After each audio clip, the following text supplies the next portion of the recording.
Hello friends, मैं शैलेश एक बार फिर से स्वागत करता हूं आप सभी का आपके अपने स्टडी प्लेटफॉर्म परीक्षा रेस पर। दोस्तों, यूपी SSSC वीडियो एग्ज़ाम 2023 को लेकर हम लोगों ने शुरू किया है प्रैक्टिस सेट। प्रैक्टिस सेट में ये आज हमारा हिंदी का 19वां प्रैक्टिस सेट है। इसके साथ साथ आप लोगों को सामान्य ज्ञान का प्रैक्टिस सेट डेली प्राप्त हो रहा है और करंट अफेयर के लिए अलग अलग क्लासेस चल रही हैं, जिसमें से वीडियो स्पेशल जो यूथ पब्लिकेशन का करंट अफेयर वो क्वेश्चन आंसर माध्यम के चलाया जा रहा है। और उत्तर प्रदेश विशेष में आप लोगों को 4 क्लासेस प्रोवाइड की गई हैं और एक क्लास आज आपको प्रोवाइड की गई है जो लगभग 1 घंटे 15 मिनट की है, जिसमें उत्तर प्रदेश के अभी तक के जितने भी प्रश्न पूछे गए हैं वो उसका एक तथ्यसार है, संग्रह है, जो घटना चक्र द्वारा प्रोवाइड किया गया था। हमने उसे एक ही क्लास में कराया है। तो चलिए शुरू करते हैं आज की क्लास और देखते हैं आज का अपना पहला प्रश्न है। आज का अपना पहला प्रश्न है, राज्य सरकारों द्वारा जारी आदेश किस नाम से जाने जाते हैं। जैसे जो भी सरकार है वो अपना आदेश जारी करती है अपने कर्मचारियों के लिए या फिर अपनी पब्लिक के लिए। अगर केंद्र सरकार करती है तो वो केंद्र सरकार का शासनादेश होता है और राज्य सरकार करती है तो वो राज्य सरकार का शासनादेश होता है। दूसरा प्रश्न है, इसमें से कौन सा कार्यालय आदेश का मूल गुण नहीं है। कार्यालय आदेश यानी जो कार्यालयों के लिए या फिर अपने संबंधित अधिकारियों के लिए, कर्मचारियों के लिए आदेश जारी किया जाता है, उसका मूल गुण कौन सा नहीं है। निर्वैयक्तिक यानी किसी भी व्यक्तिक रूप से नहीं होता है, ये सभी के लिए होता है। नापातुला होता है और अनौपचारिकता भी होती है क्योंकि वो अपने कर्मचारी होते हैं। इसमें जो है विकल्प सी बाहरी भीतरी बातें, ये सभी इसमें नहीं होती हैं। अगला प्रश्न है, अपने कार्यालय से अनुभव प्रमाण पत्र लेने के लिए किसे आवेदन पत्र लिखेंगे। जैसे आप किसी एक कंपनी में काम कर रहे हैं, अब आप इस कंपनी को छोड़कर किसी दूसरी कंपनी में काम करने जा रहे हैं, तो आप दूसरी कंपनी में जाएंगे तो वो कंपनी आपसे आपका एक्सपीरियंस सर्टिफिकेट मांगेगी, जिसे अनुभव प्रमाण पत्र कहा जाता है। वो बोलेगी आप अपना पिछली कंपनी का अनुभव प्रमाण पत्र लाकर हमें दीजिए। तो ऐसी स्थिति में आप किससे अपना प्रमाण पत्र मांगेंगे, तो आप जिस व्यक्ति से मांगेंगे वह व्यक्ति होगा उस व्यवस्थापक, यानी उस संस्था का जो व्यवस्थापक होगा जो इन सब कार्यों को देखता है, उससे आप पत्र लिखेंगे कि हमें जो है हमारा जो अनुभव प्रमाण पत्र चाहिए, तो वही व्यवस्थापक जो होता है आपको बनाकर देता है। अगला प्रश्न है, निम्नलिखित में से कौन सा मूल दीर्घ स्वर है। मूल ह्रस्व स्वर होते हैं, जैसे छोटा अ, छोटी ई और छोटा ऊ। अगर बात करें मूल दीर्घ स्वर की, तो इसी का जो दीर्घ रूप होता है बड़ा आ, बड़ी ई और बड़ा ऊ, यही तीनों होते हैं मूल दीर्घ स्वर। अगला प्रश्न है, निम्नलिखित में से शुद्ध वर्तनी वाला शब्द कौन सा है। वर्तनी से त्रुटियाँ जो होती हैं, शुद्ध वर्तनी वाला प्रश्न बहुत महत्वपूर्ण होता है। दोस्तों, अक्सर परीक्षाओं में ये सवाल गलत भी होते हैं, तो आप लोग सबसे पहले जिस शब्द का शुद्ध वर्तनी पूछे उसका उच्चारण अच्छे से कीजिए। अगर आप सही उच्चारण कर लेते हैं तो निश्चित ही आप उसकी वर्तनी को सही करके आएंगे। जैसे आप बोलते हैं प्रदर्शनी, प्रदर्शनी यानी प्र है, द है, फिर इसमें ई की मात्रा नहीं आती है।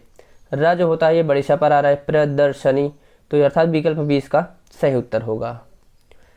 अगला प्रश्न है, इन नामों में से एक की वर्तनी अशुद्ध है। ये अलग अलग के रचनाकार हैं, लेखक हैं, इनमें से बताना है कि किसके नाम में जो वर्तनी है वो त्रुटिपूर्ण है। कौशल्या, मेघनाद, मैथिली शरण गुप्त, ये तीनों सही हैं। राहुल सांस्कृत्यायन, ध्यान दीजिए दोस्तों, ऐसे देखने में तो मतलब गलत नहीं लग रहा है, लेकिन आप उनका नाम जब आप पढ़ेंगे तो राहुल सांस्कृत्यायन ना होकर सांकृत्यायन होता है। यहाँ पे जो आधा सा लगा है यह नहीं होगा, तो जो त्रुटि है ये विकल्प डी राहुल सांकृत्यायन में है, यहाँ पे आधा सा नहीं होना चाहिए था। अगला प्रश्न है, निम्नलिखित में से कौन सा स्वर संधि का प्रकार नहीं है। तो सबसे पहले जानते हैं स्वर संधि कितने प्रकार की होती है। तो ये होती है 5 प्रकार की। पहले आती है दीर्घ संधि, उसके बाद आती है गुण संधि, फिर आती है वृद्धि संधि, फिर आती है यड़ संधि, इसके बाद आती है अयादि संधि। तो ये 5 प्रकार की स्वर संधियाँ होती हैं। तो द्विसर्ग संधि ये स्वयं एक संधि है। जैसे संधि 3 प्रकार की होती है, एक होता है स्वर संधि, एक होता है व्यंजन संधि और होता है विसर्ग संधि। तो विसर्ग संधि संधि का प्रकार है, बाकी तीनों। अगला प्रश्न है, दिगंबर का संधि विच्छेद क्या होगा। देखिए दोस्तों, ये पहले अक्षर का तीसरे अक्षर में जो ट्रांसफर होता है प्रथम वर्ण का थर्ड वर्ण में, जैसे क होता है तो इसका ट्रांसफर ग में होता है, च होता है तो इसका ट्रांसफर होता है ज में। तो जो प्रथम वर्ण होता है ये हमेशा हलंत में होता है, तभी इसका ट्रांसफ़र होता है। तो यहाँ पे दिगंबर है तो जो इसका संधि विच्छेद अब आप करेंगे ये होगा दिक प्लस अंबर, अर्थात विकल्प डी का पे हलंत रहेगा और अंबर शब्द आकर इससे जुड़ जाएगा।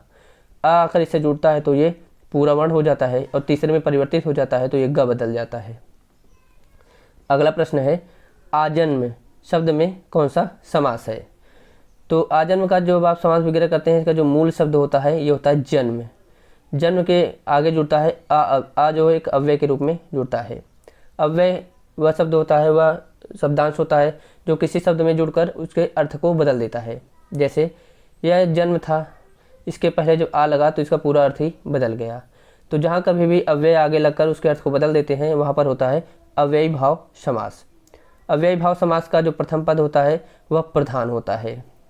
बहुब्रीहि समास की बात करें तो इसके जो होता है अन्य पद प्रधान होते हैं, यानी दो पदों के मेल से किसी तीसरा पद निकलता है, यानी कोई तीसरा अर्थ निकलता है।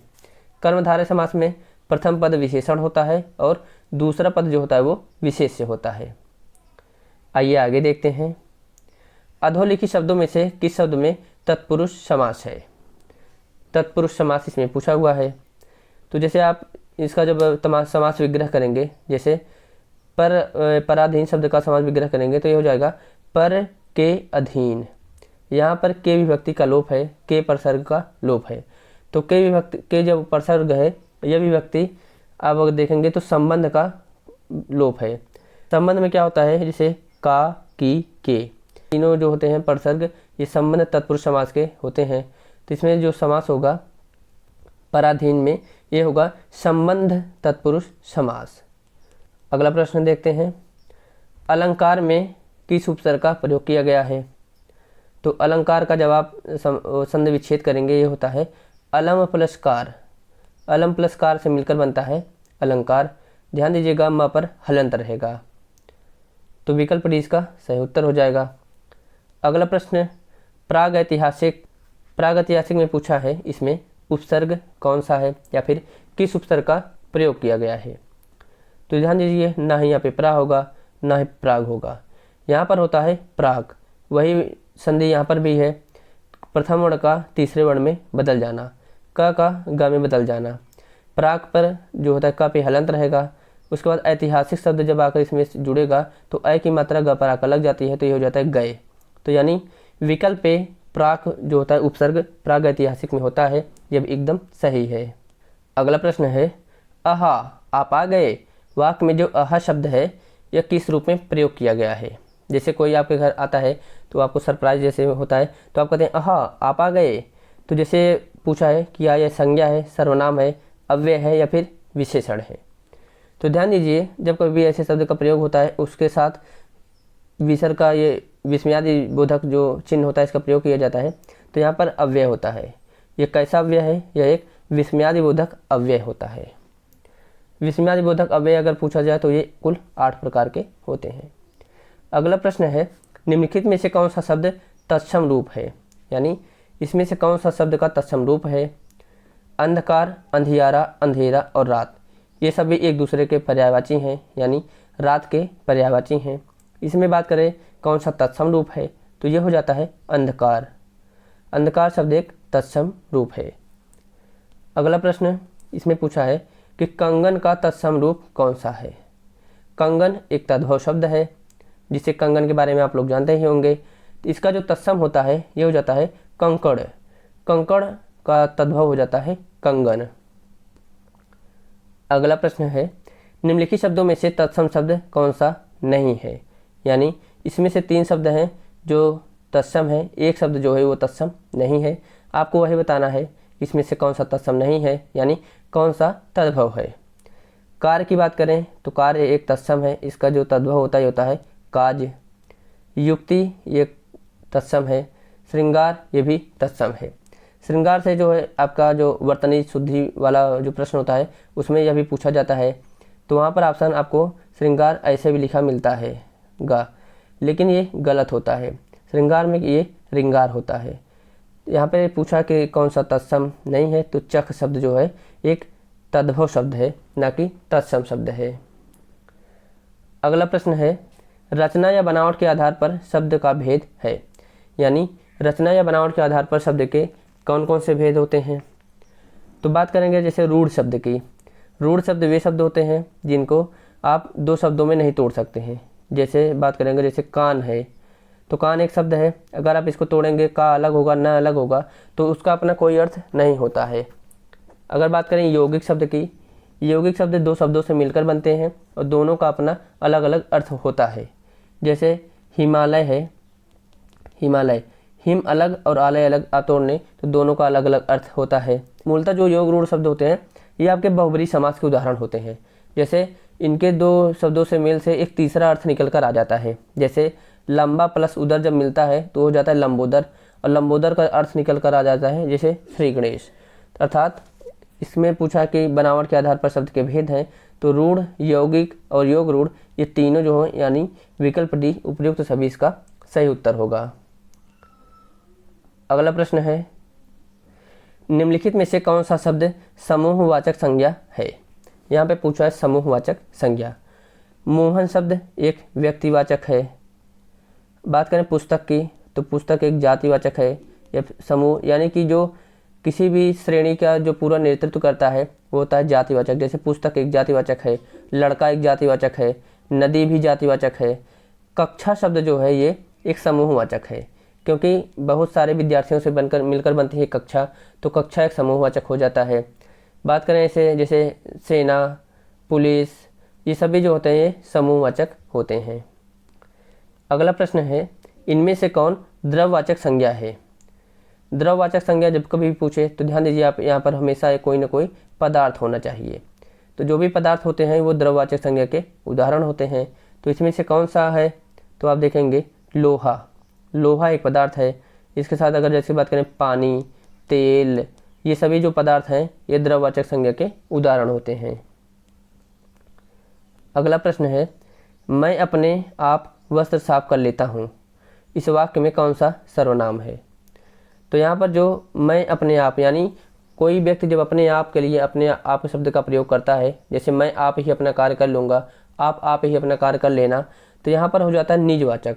जैसे अपने ही लिए जब शब्द का प्रयोग किया जाता है आप शब्द का, तो वहाँ पर हमेशा निजवाचक सर्वनाम होता है। अगला प्रश्न है, 25 रुपये दीजिए। इसमें पूछा है कि विशेषण कौन सा विशेषण है। जैसे जब कभी किसी संख्या या फिर अनिश्चित संख्या के बारे में पूछे तो वहाँ पर होता है संख्यावाचक विशेषण। संख्यावाचक विशेषण भी दो प्रकार के होता है, एक होता है निश्चित, एक होता है अनिश्चित। निश्चित संख्यावाचक में जो संख्यावाचक विशेषण होता है उसमें निश्चित संख्या दी हुई होती है, अर्थात इसमें 25 रुपये है, तो यानी विकल्प सी निश्चित संख्यावाचक इसका सही उत्तर होगा। अनिश्चित संख्यावाचक में कोई संख्या नहीं दी रहती है। अगला प्रश्न, क्रिया के जिस रूप से वर्तमान में क्रिया के होने का संदेह हो वह क्रिया का संदर्भ क्या कहलाता है। तो यहाँ पर दो चीज़ों पर ध्यान देना है कि वर्तमान में है और संदेह है। तो जब भी संदेह होता है वहाँ पे संदिग्ध होता है, और वर्तमान है तो वर्तमान हो जाएगा, अर्थात वाक्य में ही आपका उत्तर छुपा हुआ है, तो ये हो जाता है संदिग्ध वर्तमान। संभाव्य भविष्य, यानी जो भविष्य में होने वाला है, हो सकता है भविष्य में ऐसा हो। संदिग्ध जो भूत होता है, हो सकता है ऐसा हुआ हो भविष्य में, यानी जो भूतकाल में हो सकता है ऐसी घटना घटी रही होगी, वो भी संदिग्ध रहता है। अपूर्ण वर्तमान, यानी ये भी कोई कार्य हो रहा होता है जैसे प्रेजेंट कंटिन्यूअस जिसे कहते हैं, वो होता है अपूर्ण वर्तमान।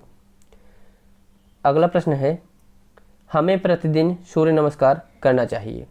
इसमें पूछा है कि ये जो प्रतिदिन है इसे पहचानना है आपको।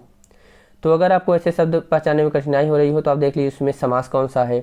तो आप देखेंगे प्रतिदिन में अव्ययी भाव समास होता है।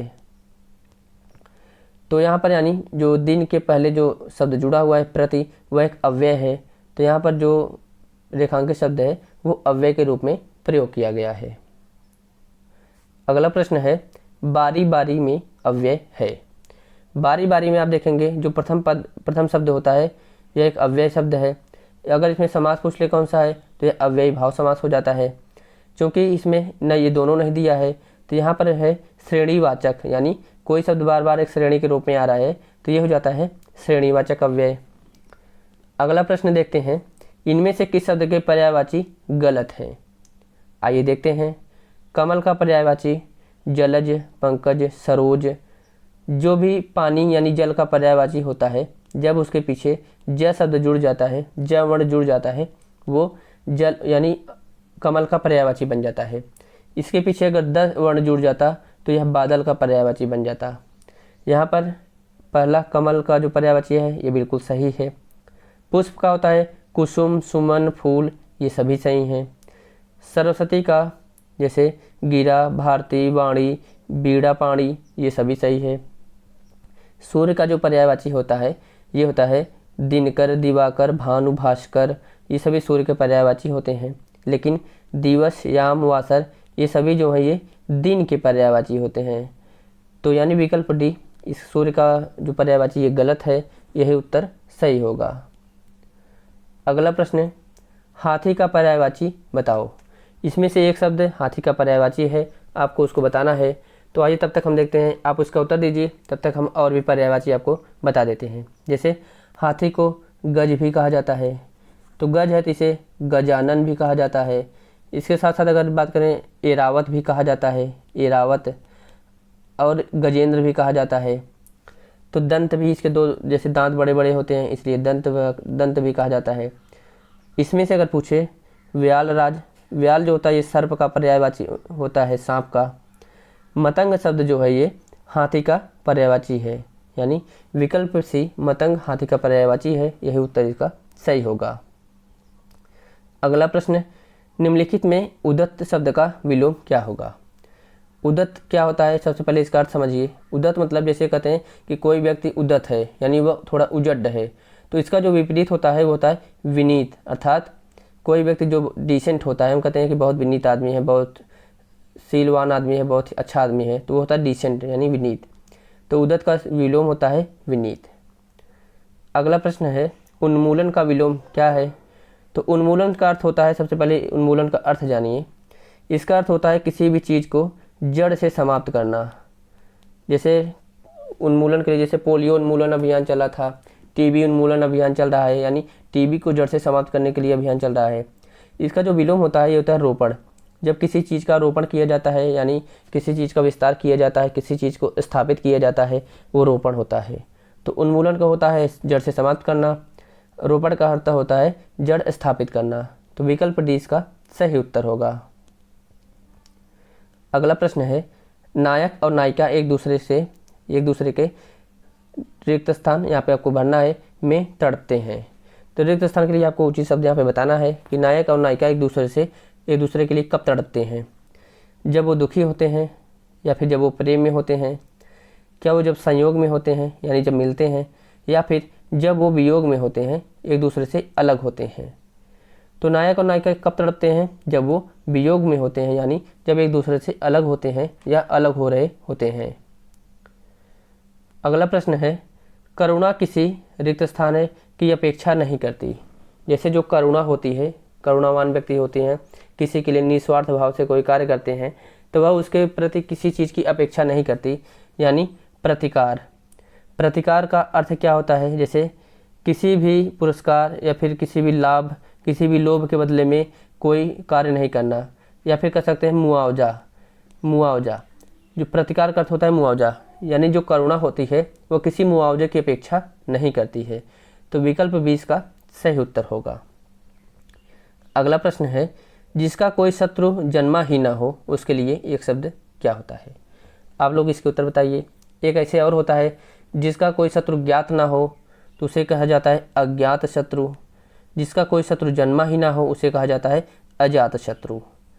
अजन्मा का अर्थ होता है जो अभी जन्मा ही ना हो। अजय का अर्थ होता है जो अभी तक विजित हो, यानी जो जिसे कोई अभी तक पराजय न कर पाया हो। आक्रांत का अर्थ होता है जो आक्रमणकारी होता है, जो आक्रमण करने वाला होता है। अगला प्रश्न है अकथनीय शब्द के लिए सर्वोत्तम वाक्य का चयन कीजिए। अकथनीय अर्थात जिसके बारे में कुछ न कहा जा सके वो होता है अकथनीय। बहुत ही आसान है, आप इसे आसानी से इसका उत्तर दे सकते हैं।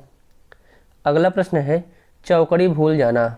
जैसे आप कोई कार्य करते रहते हैं, जब आपको कोई राह नहीं सूझता है, कोई भी अब उससे जुड़ा हुआ समाधान आपको समझ में नहीं आता है, तो आप उसके लिए कहा जाता है कि चौकड़ी भूल गए, अर्थात राह न सूझना। इसका मुहावरे का अर्थ होता है राह न सूझना।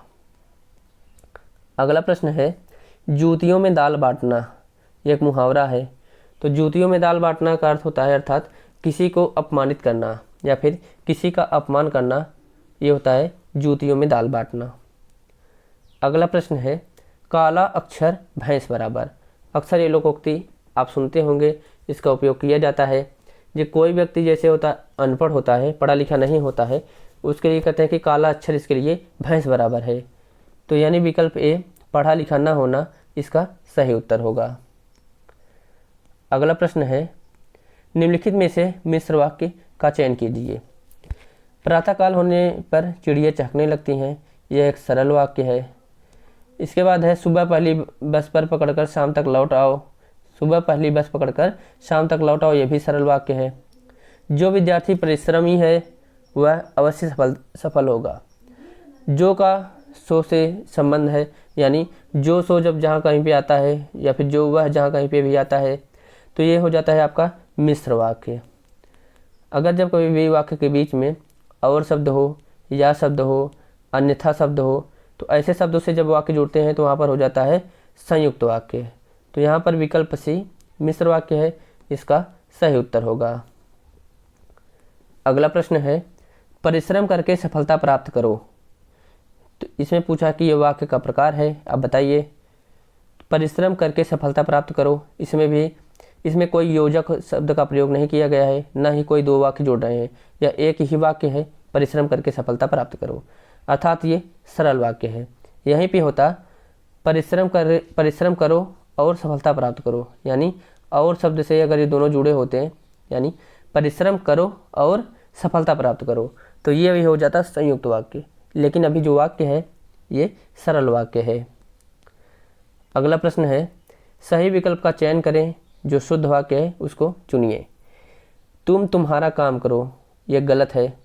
बड़ी आसानी से आप ऐसे सवालों का जवाब दे सकते हैं, केवल आप उसको अच्छे से पढ़िए, अपने आप उत्तर निकल कर बाहर आ जाता है। तुम तेरा काम करो, तेरा मेरा ये शब्द हिंदी में प्रयोग नहीं होता है। तुमका काम करो, यह भी गलत है। तुम अपना काम करो, यह बिल्कुल सही है। इसका जो उत्तर होगा विकल्प डी, तुम अपना काम करो, यह वाक्य एकदम शुद्ध है। इसके बाद है, कर्मवाच्य में प्रधान होता है, यानी जो कर्मवाच्य होता है इसमें किसकी प्रधानता होती है। तो कौन सा प्रधान है, कौन सा कर्मवाच्य है वाक्य, कौन सा कर्तवाच्य है, कौन सा भाववाच्य है, यह निर्भर करता है कि जो वाक्य है उसमें प्रधानता किसकी है, यानी जो लिंग, वचन और काल है वह किसके अनुसार बदलता है। तो कर्मवाच्य है तो निश्चित ही यहाँ पर जो होता है ये कर्म के अनुसार ही लिंग, वचन और काल में परिवर्तन होता है। तो इसका उत्तर हो जाएगा विकल्प डी, कर्मवाच्य, यानी कर्म प्रधान होता है। अगला प्रश्न होता है, से पृथक होने के अर्थ में, यानी से एक उपसर्ग मतलब प्रसर्ग है, ये पृथक होने के अर्थ में है। तो यहाँ पर पूछा कि यह कारक किस प्रसर्ग का है। जैसे से दो चीज़ों में आता है, एक होता है करण से, एक होता है अपादान से। करण से का उपयोग तब किया जाता है जब किसी भी वस्तु का निर्माण होता है तो जो पदार्थों से मिलकर बनता है, तो वहाँ पे करण का प्रयोग किया जाता है। जब कभी भी कोई कार्य किया जाता है, जिस उपकरण का प्रयोग किया जाता है वहाँ पे करण का प्रयोग होता है। जैसे मैं कलम से लिखता हूँ, मैं साइकिल से जाता हूँ, तो यहाँ पे कलम और साइकिल के बाद जो से आ रहा है वो करण कारक होगा। लेकिन जब कभी भी पृथक होने के अर्थ में पूछा जाए तो यहाँ पर हमेशा अपादान कारक होगा। जैसे पेड़ से पत्ते गिरते हैं, तो पेड़ से पत्ते का अलग होना दिखाया गया है। हिमालय से नदियाँ निकलती हैं, तो हिमालय से नदियों का अलग होना दिखाया गया है, पानी उससे अलग हो रहे हैं। तो यहाँ पर जो पूछा है पृथक होने के संबंध में, तो विकल्प डी, अपादान कारक, इसका सही उत्तर होगा। अगला प्रश्न है, राधा ने कृष्ण से बातें की। इसमें रेखांकित शब्द जो ने है इसके बारे में पूछा है कि कौन सा कारक है। तो सातों विभक्तियाँ आपको अच्छे से आनी चाहिए। कर्ता के साथ होता है ने, कर्म के साथ होता है को, करण के साथ होता है से, अधिकरण के साथ होता है में, पे या फिर पर। तो यहाँ पे पूछा है राधा ने, अर्थात कर्ता, राधा यहाँ पे कर्ता है, कर्ता के साथ ने है। तो विकल्प पे सही इसका सही उत्तर हो जाएगा। अगला प्रश्न है, निम्नलिखित में से कौन सा शब्द स्त्रीलिंग है। जैसे पीतल का लोटा, ये पुल्लिंग है। हिमालय का, ये पुल्लिंग है। चीन का सामान, यह भी पुल्लिंग है। देवनागरी लिपि, यानी देवनागरी लिपि में लिखी गई है, यह स्त्रीलिंग है। देवनागरी जो शब्द है यह स्त्रीलिंग है। अगला प्रश्न है, निम्नलिखित में से कौन सा शब्द बहुवचन है? जब कभी भी किसी शब्द के पीछे जन शब्द जुड़ा हो, गण शब्द जुड़ा हो, जैसे नेता गण यानी ये बहुवचन है, गुरुजन ये भी बहुवचन है, तो यानी विकल्प सी गुरुजन जो है एक बहुवचन है। बाकी अनुज, गौ और लेखक यह एक वचन में प्रयोग होते हैं। अगला प्रश्न है, छात्र स्कूल गए थे वाक्य में भूतकाल का कौन सा रूप है? छात्र स्कूल गए थे यह एक भूतकाल का है और पूर्ण हो चुका था कार्य, मतलब कि भूतकाल में जो कार्य पूर्ण हो चुका होता है उसे कहा जाता है पूर्ण भूतकाल, यानी छात्र स्कूल गए थे। अगला प्रश्न है, निम्नलिखित में से निपात का उदाहरण कौन सा है? निपात होता है ऐसा शब्द जो किसी वाक्य में बल देने के लिए प्रयोग किया जाता है। जैसे आप कोई कार्य कहते हैं कि आप जो है कल हमारे घर आ जाइएगा, आप कहते हैं जी, तो मतलब जी कहने का अर्थ है कि आप जो है उसके वाक्य में बल दे रहे हैं, उसको प्रोत्साहित कर रहे हैं। तो विकल्प ए इसका सही उत्तर हो जाएगा। अगला प्रश्न है, शुद्ध वाक्य का यहाँ पे आपको चयन करना है। उसका शिमला जाना है, तो यहाँ पर गलत होगा, उसको होना चाहिए था, उसको शिमला जाना है। उसने शिमला जाना है, यहाँ पे ये भी गलत है। उससे शिमला जाना है, यहाँ पे उसे होना चाहिए था। या फिर दो चीज़ हो सकता है, या तो उसको शिमला जाना है या फिर उसे शिमला जाना है। तो इसमें विकल्प डी उसे शिमला जाना है, तो यही सही उत्तर होगा। अगला प्रश्न है, भारतीय संविधान की 8वीं अनुसूची में शामिल भाषाओं की संख्या कितनी है? तो बात करें 8वीं अनुसूची, इसके साथ साथ जो अनुच्छेद होता है ये होता है 343 का पहला। तो अनुच्छेद 343 का पहला और 8वीं अनुसूची, इसमें कुल 22 भाषाएं शामिल हैं। अगला प्रश्न है, मैथिली बोली के प्रसिद्ध जो लोकप्रिय कवि हैं वो कौन थे? तो ये थे विद्यापति। अगला प्रश्न है, गुणता यानी गुणवत्ता शिक्षा के अधिकार का अभिन्न अंग है। इस वाक्य का आपको उचित अंग्रेजी अनुवाद बताना है। तो सबसे पहले देखिए, शिक्षा के अधिकार यानी आप अगर इसका देखें तो the right to education, the right to education यहाँ पर ये सही है। Quality is an integral part यानी अभिन्न अंग है। और गुणवत्ता अभिन्न अंग है यानी quality is an integral part. इसके बाद है of the right to education, तो यानी विकल्प ए इसका सही उत्तर हो जाएगा। तो ऐसे सवाल आजकल परीक्षाओं में पूछे जा रहे हैं जिसका उत्तर देना बहुत ही आसान होता है, तो आप लोग ऐसे सवालों को मिस बिल्कुल मत करिएगा। एक एक नंबर का एग्जाम में कितना महत्वपूर्ण होता है ये आप लोग अच्छे से जानते होंगे। आइए आगे देखते हैं। एक और वहाँ पर वाक्य है जो अंग्रेजी में है, इसका हिंदी में अनुवाद करना है। Prosperity of agriculture sector is of critical importance to India, यानी जो कृषि क्षेत्र की समृद्धता है ये भारत के लिए क्रांतिक महत्व की है। क्रिटिकल इम्पोर्टेंस टू इंडिया मतलब भारत के लिए क्रांतिक महत्व है। एग्रीकल्चर सेक्टर यानी कृषि क्षेत्र की जो प्रॉस्पेरिटी है, जो समृद्धता है, यानी विकल्प बी कृषि क्षेत्र की समृद्धता भारत के लिए क्रांतिक महत्व की है, यही इसका उत्तर सही होगा। तो आज का 50 प्रश्न का सेशन यहीं पे समाप्त होता है। कैसा लगा आज का सेशन? उम्मीद है आपको ज़रूर अच्छा लगा होगा, क्योंकि यहाँ पे प्रश्नों के लेवल भी काफ़ी अच्छे थे। तो लगातार प्रैक्टिस के लिए बने रहें हमारे साथ, और भी क्लासेज लगातार चल रही हैं, आप लोग उसको ज़रूर देखते रहें, आपके लिए काफ़ी हेल्पफुल होंगे। हम लोग जो है कोई भी ऐसे इधर उधर की टॉपिक नहीं पढ़ा रहे हैं, जो भी परीक्षा की दृष्टि से इम्पोर्टेंट है वही पढ़ाया जा रहा है, तो आप लोग ज़रूर पढ़िए। आपके लिए जो उत्तर प्रदेश की स्पेशल की क्लास चलाई गई है उसको ज़रूर देखिए। आज ही लगभग 1 घंटे 15 मिनट की क्लास आई है, जो उत्तर प्रदेश तथ्यसार है, वन लाइनर के रूप में है। आप लोग इसे अवश्य देखिएगा, आपके लिए काफ़ी हेल्पफुल होने वाली है, क्योंकि अभी तक उत्तर प्रदेश की जितनी भी परीक्षाएं हुई हैं सबको उस प्रश्न और उत्तर के साथ वन लाइनर के रूप में वहाँ पे दिया गया है। तो चलिए मिलते हैं अगले वीडियो में और प्रैक्टिस सेट के साथ। तब तक के लिए धन्यवाद, नमस्कार।